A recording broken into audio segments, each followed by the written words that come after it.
Welcome to this World Satsanga held on the 27th of June 2020 in conjunction with Kevin Moore and the Moore Show. And again, Kevin's still working on his series, which is now into, I think it's 61 or 62 people he's interviewed to discuss the different ways in which they channel information from source or from spirit or from any other entities that are available within the source's multiverse, and he's doing a fantastic job. And I am noting that my own particular interview, which was one of the first as it happens, is number 58. So if you go onto his YouTube channel, look for They Call Us Channelers as part of the Moore Show or Moore Talk, you'll see my particular interview there. It's about an hour and a half long. Okay, so this particular Satsanga is just going to be focusing on the question of what were the great civilizations within the physical universe, which is a big ask actually, because the physical universe, as you can imagine, has a lot of different galaxies in there, billions of galaxies. So it might be just too much to contemplate in any great detail. Most of the questions I note, although they say the physical universe is really sort of rotating around those civilizations that may have interacted with us as incarnate entities on this particular planet, but also may have visited us from different galaxies, but also most of it is within the galaxy. And there's another question as part of it, is what is the truth surrounding the Council of 12, these 12 entities that are supposed to be looking after the physical universe, and a lot of the local galaxies surrounding how we basically interact with the physical universe and use the incarnate vehicles that we have to allow us to experience an accelerated level of evolution as a function of incarnating into low frequency vehicles. Sometimes one of them is called the human body, and there's lots of different variations on that. So I'm going to do that, and then the very end of the Satsanga, we're going to go through giving a rather pertinent right now meditation on giving unconditional forgiveness. Okay, so I think there's lots of forgiveness required all over the world in all sorts of different ways, from all sorts of sides right now, which is something that is, I think, missing in a lot of things that are going on right now around the world. So let's have a look at major civilizations. I'm not going to mention the popular civilizations that come from around the Palladian area, the Syrian area, or the Arcturian area, because there's a lot of existing, shall we say, text surrounding these particular locations, with the civilizations that have visited the Earth being classified as being Arcturians or Palladians or Syrians, which is simply just a location that we've given it. I mean, these particular locations are star clusters, of course. They can be seen with our telescopes from Earth, and they do have entities that have visited the Earth. In fact, they're quite close to us in real terms. And although they have a decree set forth that they can't particularly interfere with us, they have walked amongst us at a different frequency. Now, what I will say is that the Syrians and the Palladians and the Arcturians are of a frequency higher than the gross physical aspect of the human form is. So their lowest frequency of manifestation of the vehicles that they use to move around this particular local area of the physical universe is around the 4th frequency level. So we don't see them, basically. We don't, as I've said in previous discussions or lectures, they're above our visual range. They are above the detectable range of our machinery, because most of our machinery is based upon the visual range of the eye, not surprisingly enough. And so we need to look at devices that can look at or observe the frequencies well above the visual eye. So something probably well into a 10,000 nanometer range and above to be able to get any idea, any reasonable idea of what's also walking around the Earth and the other local areas within our solar system and the local part of the galaxy that we just don't see with our particular current sensory perception. So these three I am not going to focus on. There's a lot of, what I will say though, is there's a lot of, shall we say, metaphysical or spiritual artwork out there that depicts them as being humanoid, and this isn't particularly true. The humanoid body is quite a common form in various different, shall we say, genres, but the depiction of them being tall, thin, with long blonde hair and being very beautiful, almost like the Aryan race, is not specifically true. They do have humanoid shapes. Some of those humanoid shapes are, shall we say, only humanoid in terms of the way that they can perambulate and the way that they may work with any tools or any objects or any machinery or any devices that they create. Most of the spiritual art or metaphysical art is based upon personal desires. Some of it's based upon expectations, based upon what they expect to see. And those individuals who have observed these different entities, incarnate entities, will have probably had some form of translation effect happening within their consciousness, so that they can observe what's there. Translation is something that we use. It's not just a verbal thing, like a language thing.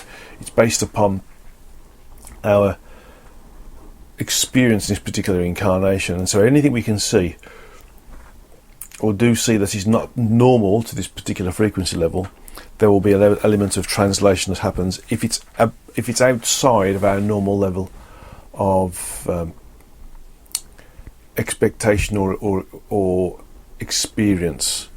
Okay. So we do tend to, give things a human level of understanding, and that's in some respects that's why the greys and the white incarnate bodies that are very, shall we say, very plain bodies are quite a popular thing to observe, because that is the way in which the human mind, the incarnate human mind, will see these entities. They see them as being humanoid, and the part of them which is not particularly humanoid or is difficult to ascertain, shall we say, or understand as being humanoid, is basically whitewashed by our consciousness, our human consciousness, while we're here. So we're given a plain body type rather than what they are. And in fact, you could argue that what we see isn't actually their body type, because what they look like, although they're small, the greys are quite small compared to the whites, that is basically a protective layer that they've got. It's more of a biological skin, but it's not part of what they are. It's simply a protective covering that they have to protect them from the environments that we have here, the different gases as part of our atmosphere here. So, would I classify the greys as a great civilization, or the whites as a great civilization? Well, it's well known that the greys are working in service to the whites. If those of you who don't know that, well, that's what they do.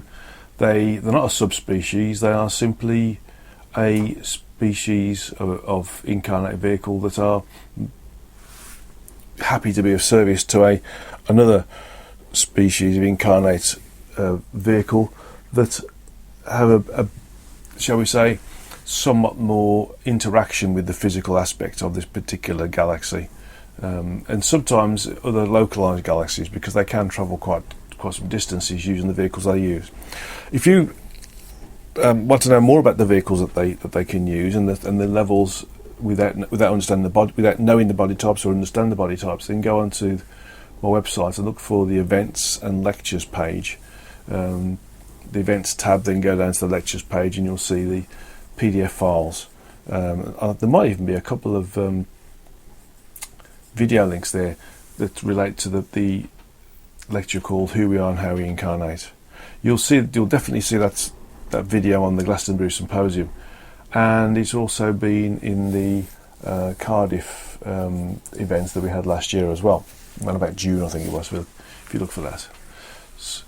So, also the Swansea UFO Network as well, they've got a copy of that particular presentation as well. So these entities, they're mostly of service, they're mostly of observation, mostly of maintenance, so to speak, with the area that we exist within. Now, in terms of great civilizations, I really think it's pointless me naming them, because it'll mean nothing to people. But I will say that within the physical universe and the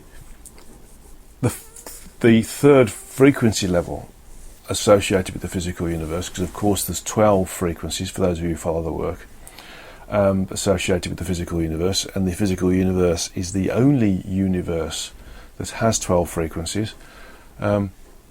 It is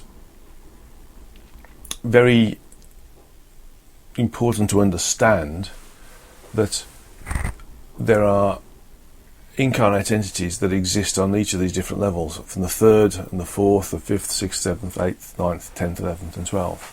And those that exist on, say, the fourth frequency, we won't see, because we don't have the sensory perception or the machinery to be able to observe what's on the fourth frequency level. But those on the fourth frequency level can observe and work with what's on their own frequency level, and they can drop down to the third if they want to. But they can't observe and work with what's on the fifth unless they have got the right technology that enables them to translate up to those levels.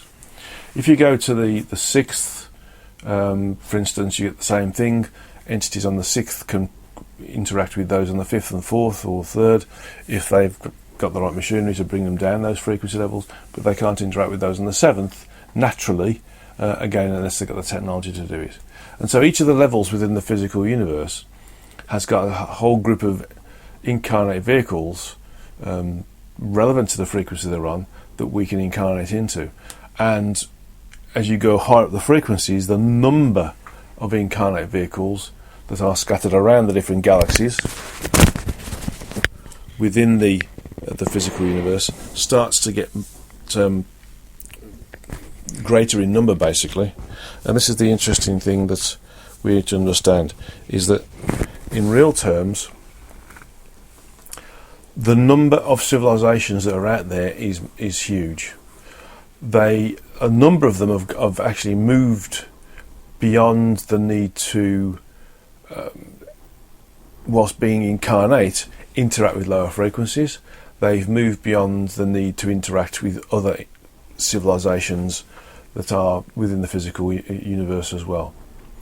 Most of those that we interact with, or should I say most of those that we recognise, are from the local area of this particular galaxy. The Earth is in quite a remote place. It's right at the very end, or almost close to right at the very end of one of the spiral arms of this particular galaxy that we call the Milky Way, and it's therefore in a really quite, shall I say, limited area in terms of the number of civilizations or incarnate civilizations that are around us. Now, clearly, that the decree that Earth is a quarantined area because of the experimentation in individualized free will has an effect in terms of the civilizations that visit us. But they do observe what's happening, and they're interested to see how we get on, because once the experiment in individualized free will bears the right level of fruit, that being that we start to work better as a group of entities. We work in service to each other. We don't have any discrimination about anything at all. We all have the same level of experiences in terms of our status. Our roles are all roles are important. We don't get the variations in living experience in terms of, some people living in abject poverty versus other people living in abject affluence. Everything is levelled off. Once we start to work with the benefit of everything we do is for the benefit of everybody else as well, then we're going to start to see other civilizations become more obvious to us and start to interact with us, because we'll have learned that greed and status and power don't mean anything when we've got the ability to use love and wisdom to temper the potential power that we may have for the benefit of all. So surrounding this planet within this particular galaxy is quite a lot, quite a large number of civilizations that have survived because they are a collective, or they work in a collective sense. You could classify some of them as being great if you wanted to, but I want to just very quickly understand what great means. A great civilization is one that has recognised its place within the galaxy, within the physical universe, within the multiverse. It's progressed beyond the opportunity for self-gain, even though if working as a collective you wouldn't have that as such. It's progressed beyond the desire to have individualised free will, because although civilizations working in various different forms of loose collective condition, they don't specifically, I should say that they understand that individualised free will is available to them, so they don't specifically crave it, because they understand that it's a potential route to disaster, and you only need to see what's happening around our particular planet right now to understand that it is creating a significant amount of disaster right now.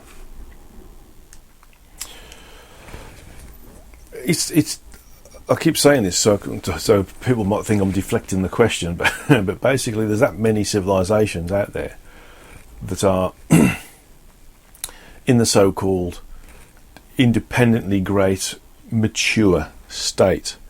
It's just difficult to single them out as to saying one is better than the other, because if you single one out, then you're saying that this particular civilization is better than another, and that's not the case. Well, what I will say is that if I was to give you a number for the number of civilizations that have achieved the status of being great, and that means that they are working together in harmony for the betterment of the collective in a form of communion, which will mean that they may have individual will, but that it's not individually free will. So that what I mean by that is that they're able to work on an individual basis, but the product of their work has to benefit the whole, to be validated basically, or to be and by validated I mean to allow them to do it. So everything that has to be done has to be for the benefit of the whole. It's a bit like us doing something such as being a farmer, and the benefit is that the produce of the farm is for the benefit of a large amount of individuals. Whereas if somebody is working in an office as a clerk, for instance, what are they doing? What they're doing is maybe doing some administration work that is the benefits of the whole of the, let's say, the organisation or the company, and that organisation or company has something which benefits the rest of the world or the country that they're in. Those are the sorts of things. So the number of civilizations that have reached this level of greatness where everything is being done for the benefit of the whole, maybe some of them have gone straight into greatness. They've been mature enough to understand the pitfalls of having individualized or some form of will that creates the potential for doing things that is not to the benefit of the group, and then maybe that as a result of that they've collectively almost got to a point of almost destruction, whereas some of them have bypassed it straight away and gone straight into greatness, which is what I was going to say in the first place. So there are those that have gone to greatness straight away because they've understood the pitfalls. There are those who've gone into the pitfalls and come out the other side, and there are those who haven't achieved greatness at all, and they have collectively destroyed themselves, or destroyed the possibility of that particular incarnate vehicle progressing further and giving the opportunity for, shall we say, incarnate evolutionary opportunity within that particular location, within the physical universe, in that particular frequency as well. So let me get down to these numbers then. When you consider that scientists and astrophysicists have observed within the observable universe, that's what we can see, even with our telescopes, something as an estimation between 200 billion and 2 trillion galaxies, then to say that there's much more than that is probably going to blow past people's minds. There's at least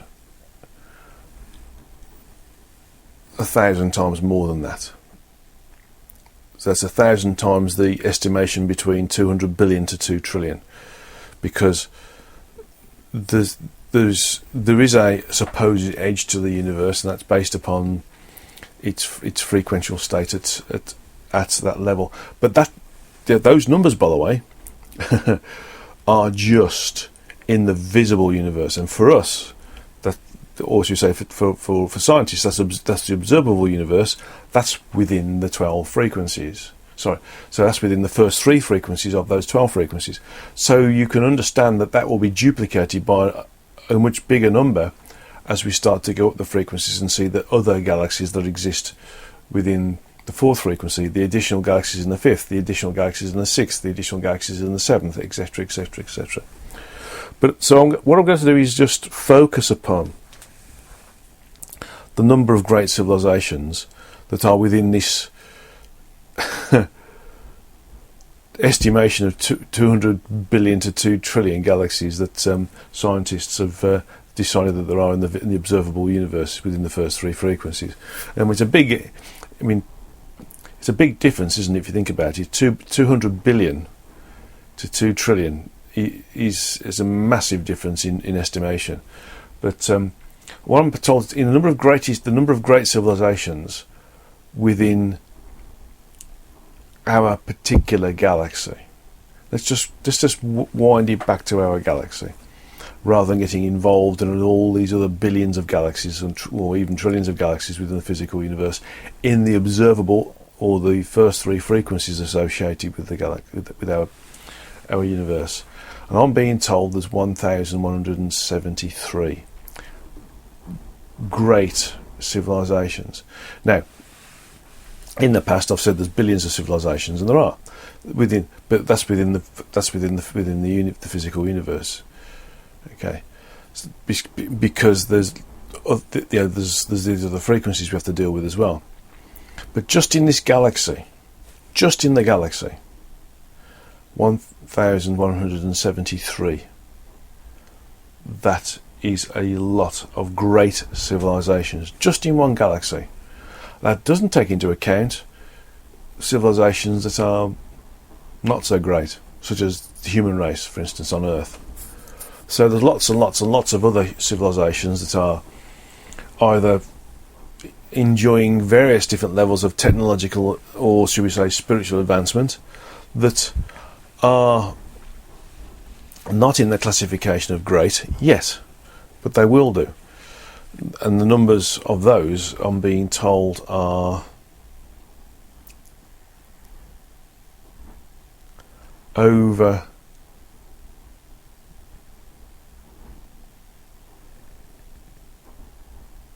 over 5 times as many. So it's very. I'm just checking that number. Hang on. Actually, I forgot the 0. It's actually 11,730 great civilizations, which, when you think about the number of stars there are in our galaxy, which is around let's say an average of 250 billion stars, then there's plus or minus almost the same figure. It's plus or minus 150 billion. So the average of 250 billion is either 100 billion or it's 400 billion, depending upon how you look at it from that particular angle, I suppose, and the devices that you use. That's, I mean, 11,730 great civilizations is actually, when you think the number of stars and the number of stars that have got the potential for, at this third frequency level, for having a suitable environment, either in orbit to the star or close to the orbit of the star, is actually not a lot. Actually, it's a very small amount in real terms. And I'm told that the number of civilizations that are in the galaxy that are various grades of advancement, from, let's say, from medieval or even to caveman level up to highly technological but not advanced to the point of being called a great. So there's 5 times 11,730 civilizations out there that aren't classified as great. So, which is interesting, because if you think about it, that means that if you say the 11,730 is one of 6, so there'll be 6, so a total of 6 times the number of civilizations out there, and of that 11,730, 1/6 of them, because there's 5 others, okay, that aren't great, is great. It shows that you've got a 1 in 6 chance of being great, and that's civilizations that are out there that are classified as being advanced, not great. If you also realise that, it's very likely that there's many more civilizations out there, because we can have 2, 3, 4, 10, hundreds of different civilizations on a planet. Because we do on Earth right now, we have a number of different civilizations on a planet. We don't just have what we call, mankind, because before we started to get together, we had little groups of civilization. And a civilization is basically classified as a process by which a society or place reaches an advanced stage of social and cultural development and organisation. Well, you don't need to have technology to do that. I mean, the American Indians had that. The Indians, or the indigenous species in the rainforests, had that. The Aborigines in Australia had that. So as long as it's got a society and a culture and a way of life of a particular type, it's classified as being a civilization. So you can understand that, although this seems like a strange ratio, where 11,730 civilizations are great, and then 5 times that is what aren't great, but they're still technologically advanced. It means that 1/6 of the total number of civilizations or recognisable civilizations in the galaxy have some level of technology, but 1/6 of them is great, is a strange ratio. So look at it from a different perspective, and you start to realise that that's just those that are classified as being one big civilization on a planet, not the number of civilizations in total within the galaxy, because the number of civilizations in total will multiply by the number of civilizations that are on underdeveloped planets, where there's groups of incarnate entities that are working together but in isolation to each other. And so it's quite possible that a planet might have 30, 40, 100, 200 civilizations on there, or groups of incarnate entities that are classified as being civilized, because they're working in a society-based way, or a culturally developed way that means that they all work together to perpetuate their own existence. So think of it like the Dark Ages on Earth, with lots of groups of civilization, villages. There's many kingdoms. There's lots of kingdoms within the UK, for instance, and each of these could be classified as a localized civilization in their own right. So there's lots and lots and lots of civilizations well above and beyond this, 11,730 great civilizations, and then the additional 5 times that, which are developed civilizations that would be global, for instance, and then you've got the massive amount of smaller civilizations on those planets where there's pockets of civilizations in various different locations on those planets as well.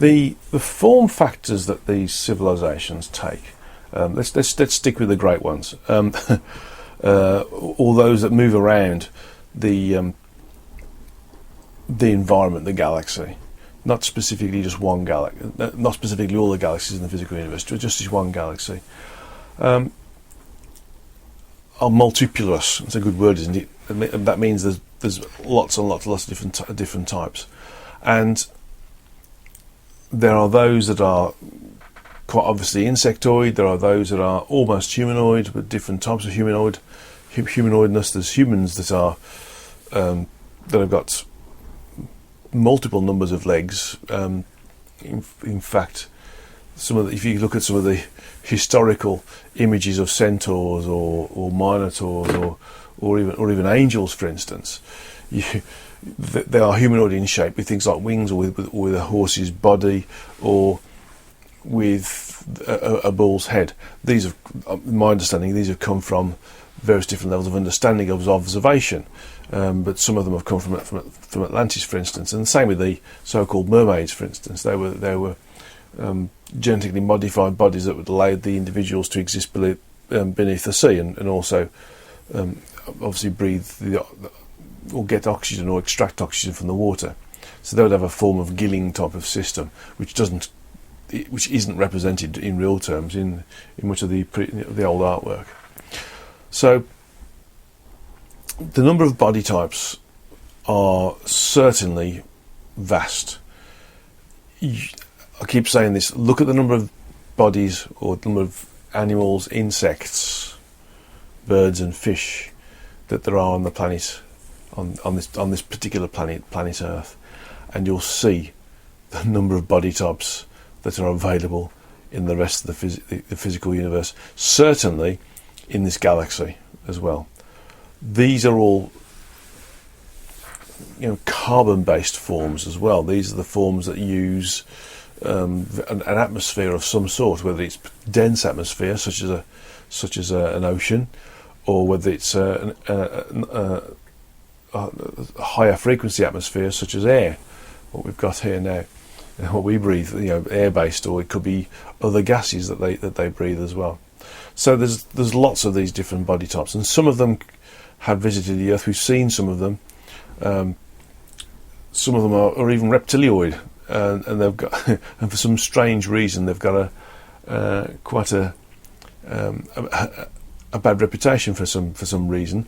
I would argue that it's just their image, their body type, that gives them the bad reputation, and the uneducated observations as to what they're doing if they've been observed doing various different things, which has also caused, should we say, a bad rap on them, so to speak. But the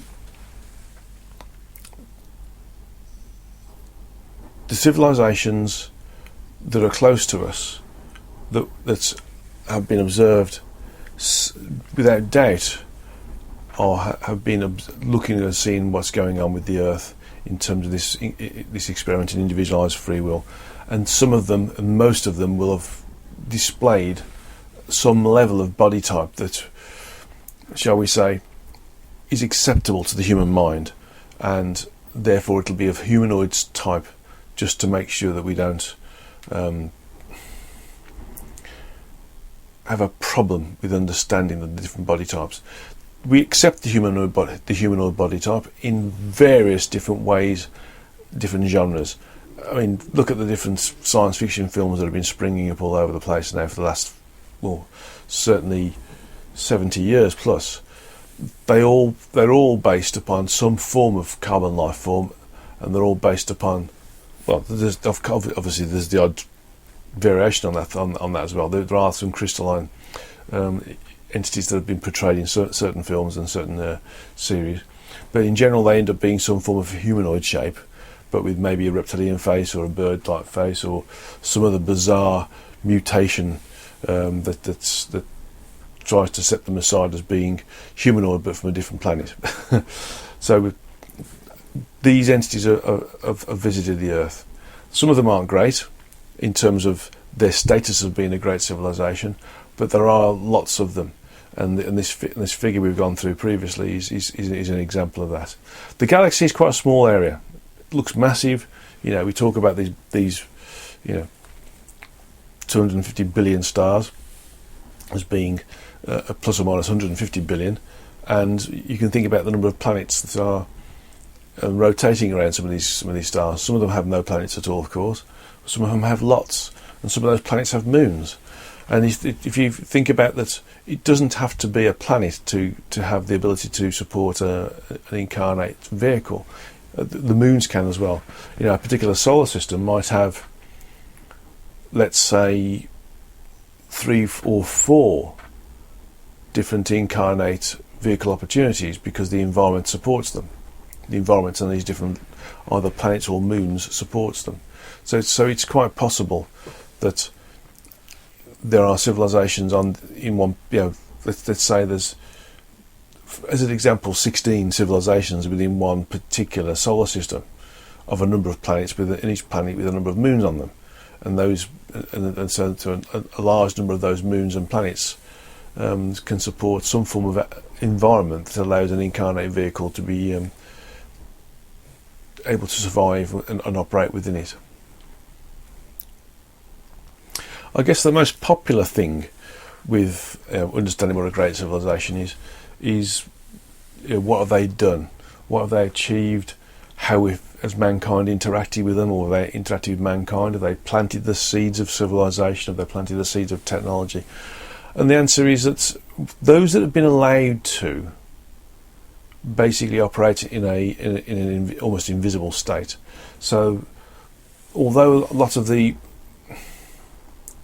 inventions that we've had have been fed to us by higher frequency incarnate entities in communication with other souls incarnate in the human body here, and sometimes they've been given to them by their guide and helpers to assist in the development of the human race by giving them the idea of inventing certain technologies that are going to be beneficial to us. It's not always the case. Some of us incarnate with a contract or some expectation of doing work with other. I'll get my teeth back in a moment. With another civilization that are incarnate but a higher frequency, but that the souls that they're going to work with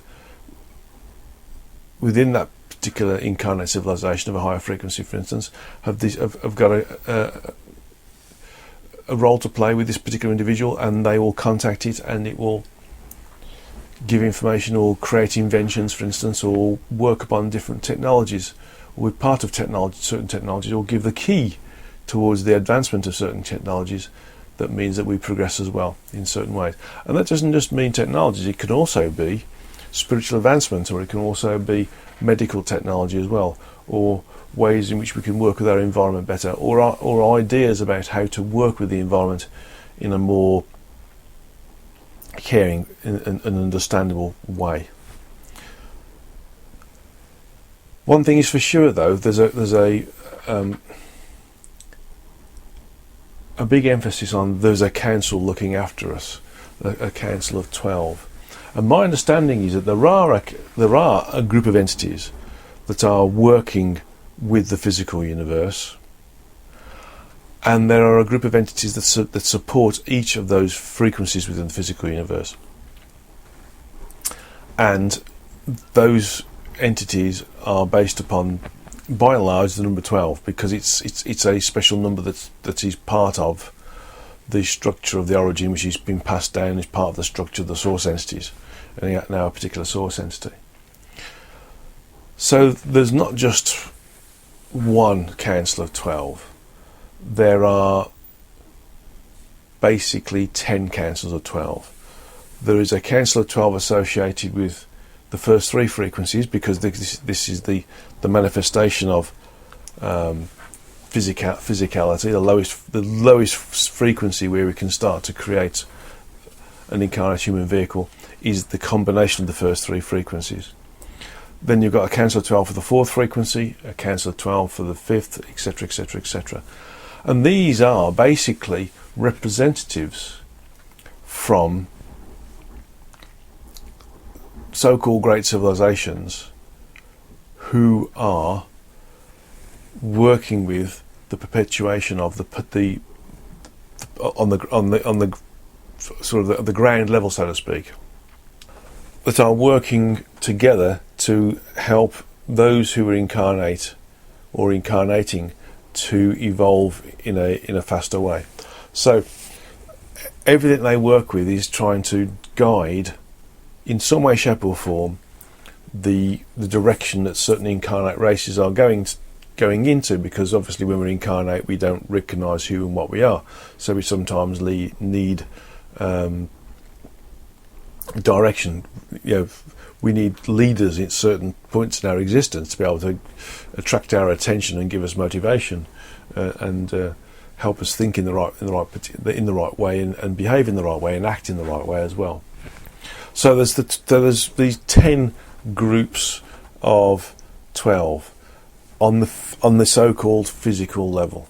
Okay, there's also an overall group which, certainly from the human perspective, are disincarnate, but they've been working on the overall development of the physical vehicles that we incarnate into, and so this group worked with the human body and other forms of all versions of the human form to allow it to cope with the different frequential changes that have happened over the period that we've used the incarnate human vehicle to experience, learn and evolve on this particular planet.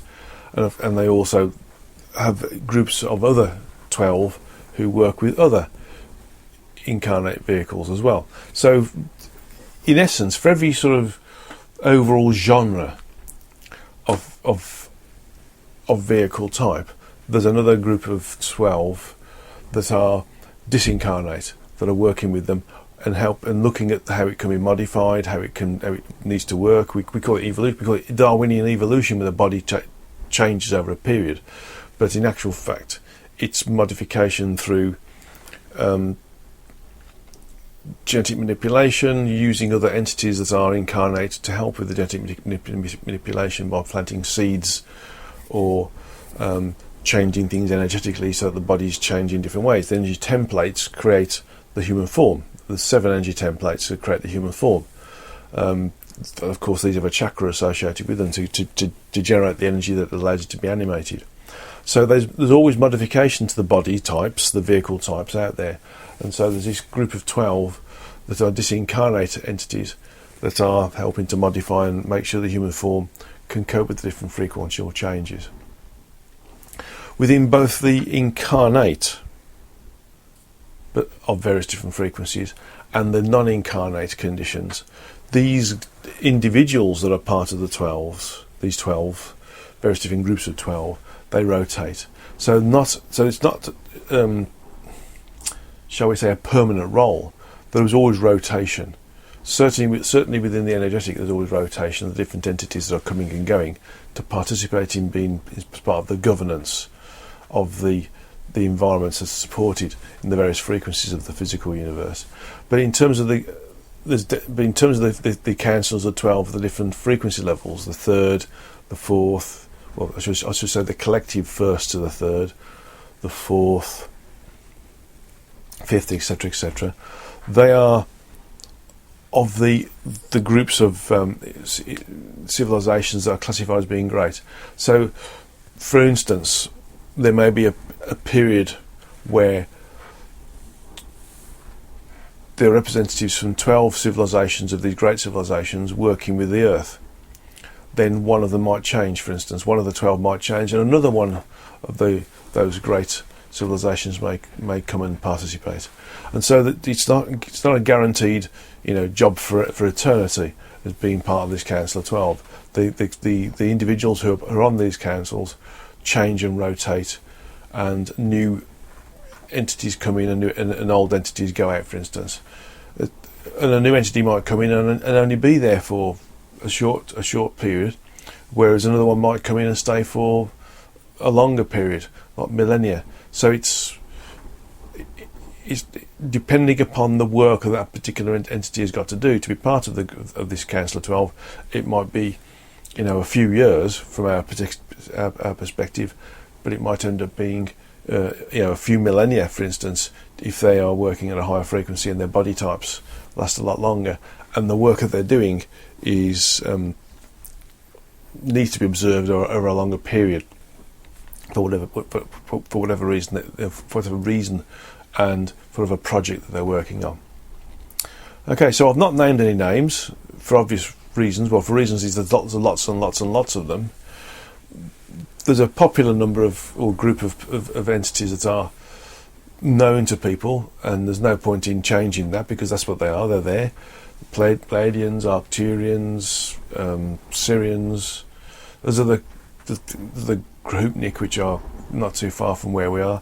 There's other which I've mentioned in the history of God. There's lots of other civilizations that are out there that classify as being great, 11,730. There's 5 times more that are not in that status but are still advanced, and there's countless thousands of others, or perhaps even, I'm being told, billions of others, which are grouping together and acting in a civilized way but don't have spacefaring capability, or don't even have the capability to understand that there's other groups like them even on the same planet or the same moon surrounding a planet. So there's lots and lots of them out there, and the physical universe certainly, and certainly the local galaxy that we exist within is is continuously accepting the potential for more and more body types to be available in various different environments to give us a complete diversity of experience at different frequencies or different locations, even within this particular group of 3 gross physical frequencies as well. So there's always lots of chances to introduce a new body type or a new variation of an existing body type to allow it to work in a different environment as well. Okay, so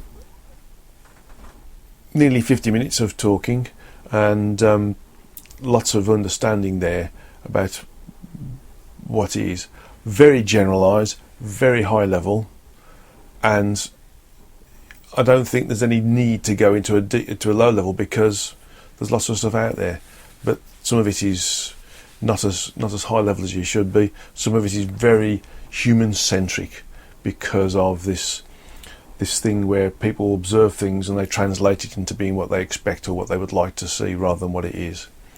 Okay. So what we're going to do now is to go into the end of Satsanga meditation, and I know before I even go there that because I haven't gone into the locations or the directions that some people might have wanted me to go into, like naming another 5 or 6 civilizations that are close by us, and when are they going to come to the Earth, and how many are going to come, and when will they become visible to us. I've not gone down that route because personally I think we should be thinking bigger. We should be thinking more in depth. We should be thinking higher frequency rather than sort of on the lower frequencies of where we are. If we want to stay in the medieval ages, we should then be thinking. If we continue to think in a medieval way, we will do. If we want to progress and go into a golden age, then we've got to be thinking outside of our particular frequential state and think of becoming part of the next frequential state.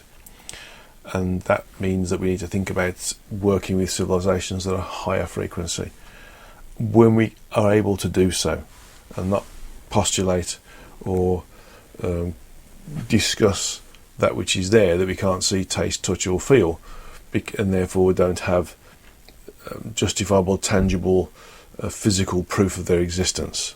Whereas right now we've got some levels of physical proof because of the lower frequency incarnate vehicle entities that are travelling to and have been seen on this particular planet. if we want to stay at that level, we can do. My thought process and my feeling is that we need to go beyond it, because that's the ultimate goal, is to move beyond this particular frequency that we classify under the gross physical and go up at least to the next level, which is the fourth frequency level, which is the lower astral. Okay. What I want to do now is to do meditation now to create a level of forgiveness and basically create a level of love around the globe, because right now I feel we really do need it. So this is a meditation on giving unconditional forgiveness about everything that's happened in the past, everything that could happen in the future, allowing us to move on and not use the past as a vehicle to create anger or remove certain histories. We've got what we've got. We need to understand that that is where we are. We've got the opportunity for change, but we can only do major change by giving unconditional love and forgiveness. That is the key. Okay. So just sit down in your straight-backed chair if you have one. Don't forget to put your hands palm uppermost on your upper thighs, eyes closed and gently focused on the origin of the spiritual or third eye, which is in the same location but is not the same as the spiritual or third eye chakra. They are different things but occupy the same space.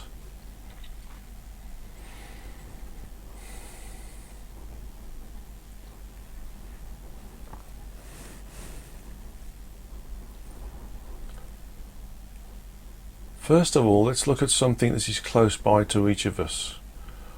Who around us has wronged us in some way?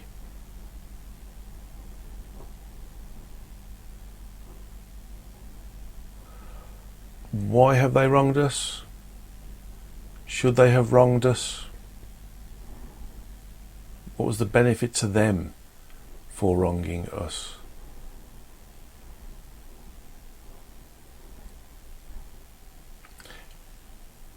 In the bigger scheme of things, is their wronging affecting us other than mentally?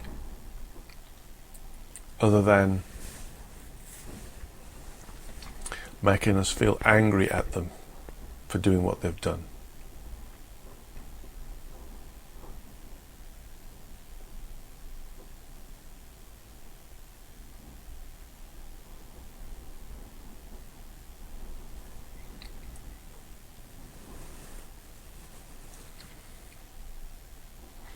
If they've just embarrassed you or derided you in front of other people, or tried to put themselves on a pedestal as being better than you, or maybe they've conned you in some way, maybe they've robbed you, maybe they've hit you.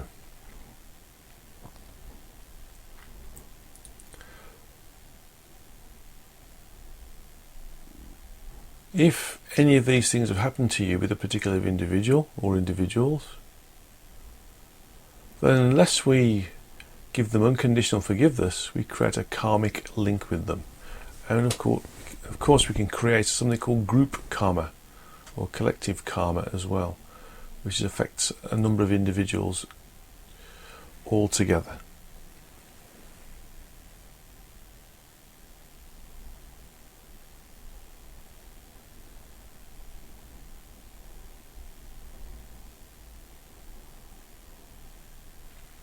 So we want to avoid this, because karma means we have to work with it.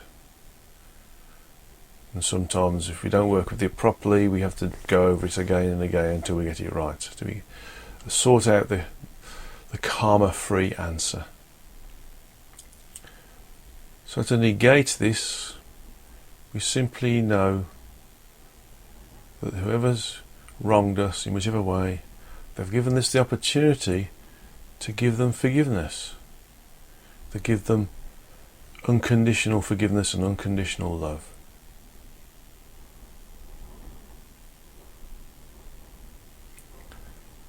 They've given us the opportunity to exercise unconditional love and unconditional forgiveness. Doesn't matter what they've done, how they've done it, how severe it was, how silly it was, how aggressive it was. Just send them love deep from your heart and forgive everything they've done against you or against somebody else that you may know.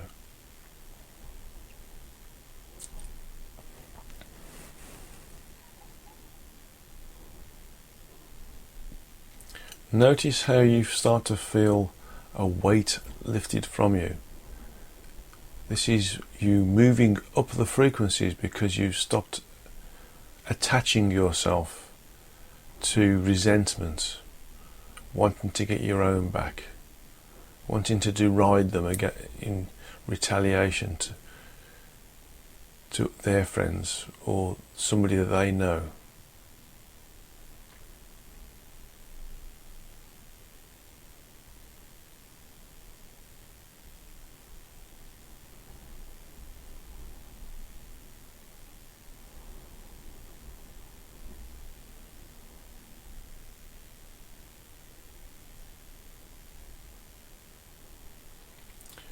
Just notice how forgiving them means you forget them. You forget what they've done. Ultimate forgiveness, sending love, thanking them for the opportunity for you to give forgiveness and give love. To be above it all. Not in an egotistical way, but in a loving, mature, wise, spiritual, loving way.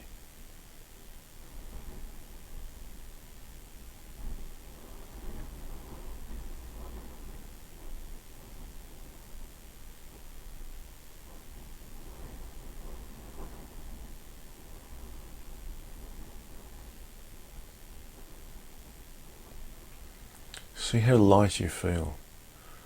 The weight of karma is gone from you.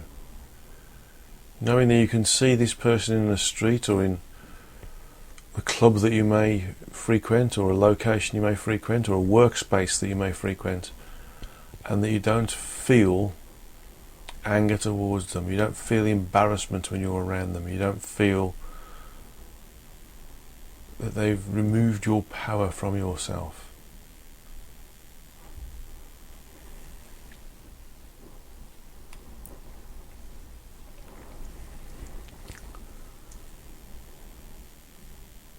You are who you are now, not who you were then or who you could be in the future, because everything is in the now. Everything is now.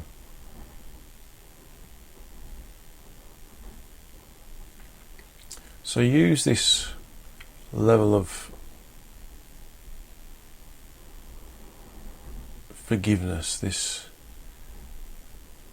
forgiveness that doesn't require anything is back payment, so to speak. This unconditional forgiveness, coupled together with unconditional love, to forgive those who do things collectively together incorrectly. Those who don't follow the rules that are there to help others.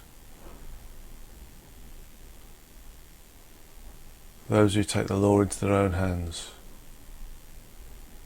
Those who think that they're so destitute or so impoverished that they have to steal from people, mug people,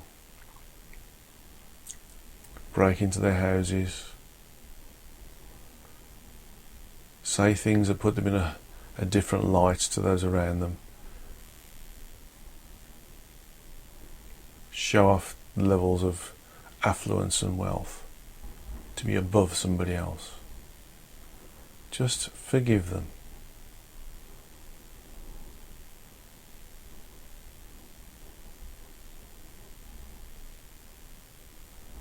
Just give them the opportunity to receive your forgiveness, receive your love, your understanding, and benefit from your forgiveness.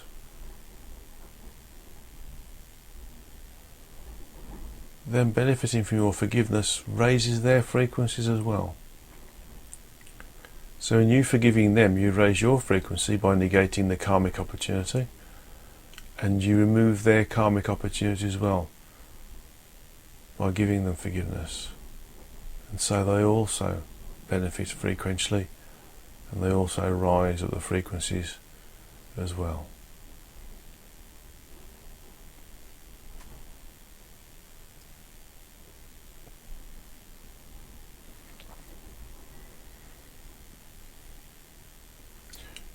We don't need to dwell on what has happened. We don't need to think, I could have done this better, I could have done that better, I could have responded better with hindsight. Just recognise that that was the best response you could have given, because that was the only response you gave. So forgive yourself as well. You did the best you could with what you did, and how you did it, and how you thought, and how you behaved, and how you acted.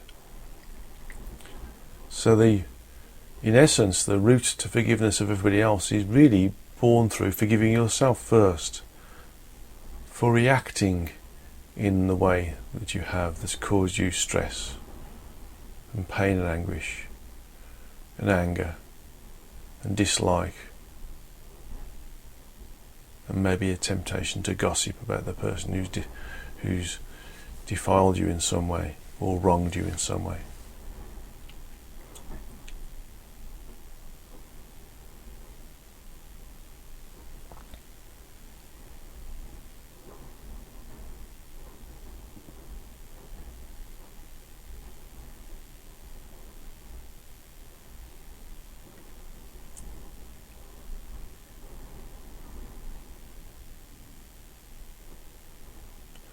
Forgive, forget, and move on with love in your hearts. Don't dwell in the past. There is always and only the now.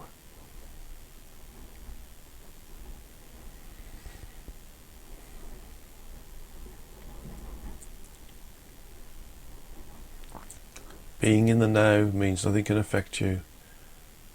Nobody can hurt you. Nobody can influence you negatively. You can only be you.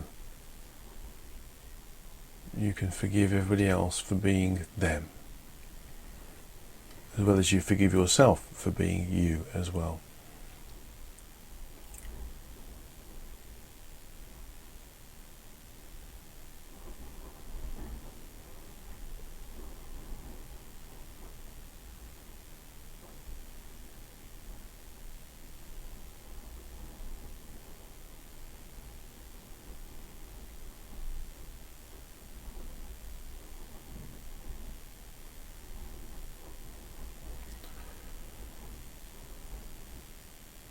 So having forgiven and forgotten, and send love to that individual who has derided you, wronged you, just do the same thing for the whole world.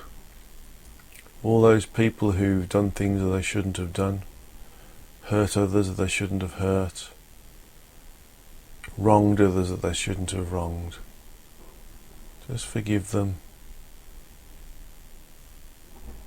Forget. Detaching from the karmic loop, the karmic spiral.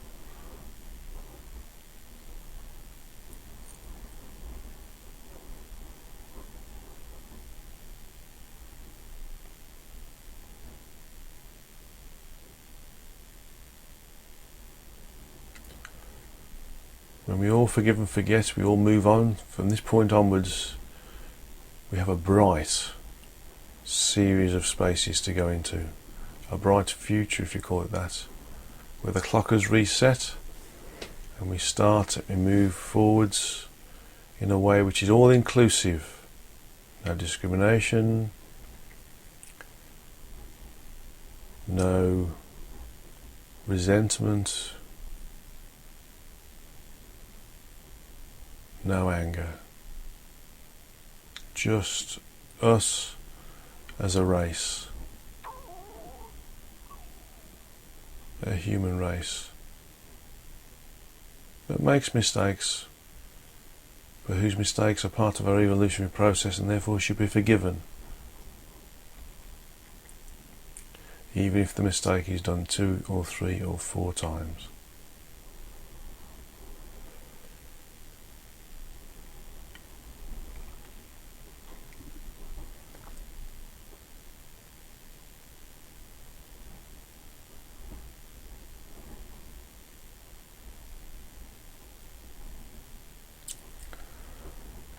So having forgiven and forgotten all of the wrongs that have been in your direction, and you've forgiven and forgotten all the wrongs that are available in the world, and seeing everything and everyone as being part of the potentially great civilization that is the humankind, the human race, we can now move forwards with love in our hearts, no resentment because it doesn't exist, no anger because it doesn't exist, just an opportunity to be of service to each other so we can all move forwards in a quiet, understanding, caring and service way. Okay, so slowly come back into the room, take a drink of water or any other liquid, it's non-alcoholic, to help ground you. And just see how you feel, really light, all the pressures of low frequency existence removed from you because you've forgiven everything and everyone. So, thank you everybody for coming in, participating in this Satsanga, and thank you for listening a little bit about that surrounding the physical universe and the local galaxy. Not detail as you'd expect it, but a different level of understanding of detail. And I look forward to working with you in July's Satsanga, which I believe is going to be on the 25th of July. So God's love to you all, pranams to you all, and namaste to you all. And do work with yourselves and your neighbours and your friends and your colleagues and your workmates, everybody being recognised as being an individualisation of God, and therefore everybody deserves to be forgiven and forgotten and love sent. Thank you everybody, and look forward to working with you all energetically in July. Namaste.